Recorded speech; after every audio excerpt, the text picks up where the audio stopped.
बिलासपुर जिला में 122 पद और प्रदेश में 2382 ग्रंथपाल के पद रिक्त हैं। प्रदेश के सरकारी हायर सेकेंडरी स्कूल में ग्रंथपाल के पद में भर्ती के मांग लेके बिलासपुर कलेक्ट्रेट में पुस्तकालय विज्ञान में प्रशिक्षित बी.लिब डिग्रीधारी बेरोजगार युवा मन पहुंचे। आम आदमी पार्टी और संघ द्वारा मांग रखे गई, जिसमें ज्ञापन ला मुख्यमंत्री और स्कूल शिक्षा मंत्री के नाम बिलासपुर कलेक्टर ला सौंपे गई। जन सेवा भारती पुस्तकालय संघ के समर्थन में आए हवन। एकर मांग हवे कि बिलासपुर जिला में जो 122 पद ग्रंथपाल के रिक्त पद है ओकर भर्ती हवे।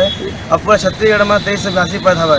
हम मन चाहते कि बेरोजगार युवक मन रोजगारी मिले और जो भी रिक्त पद हवे ओकर जल्दी से भर्ती हवे। नहीं आम आदमी पार्टी के यूथ टीम आंदोलन करे पर मजबूर हो जाही। मैं जिला संगठन मंत्री यूथ विंग बिलासपुर छत्तीसगढ़। पुस्तकालय एवं सूचना विज्ञान विभाग के छात्रन और जन सेवा भारती पुस्तकालय संघ के तरफ से आज ज्ञापन दे बरायन कलेक्टर साहब ला। हमार मांग हवे जो छत्तीसगढ़ में 2382 पद रिक्त है पुस्तकालय एवं सूचना विज्ञान के ग्रंथपाल पद, ओकर पर ज्ञापन दिए बराए हमन। और बिलासपुर जिला में 122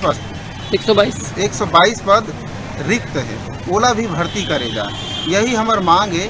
हमन रमन सरकार और भूपेश सरकार के जो शासनकाल है वहाँ से अब तक ज्ञापन देते हुए आते हैं।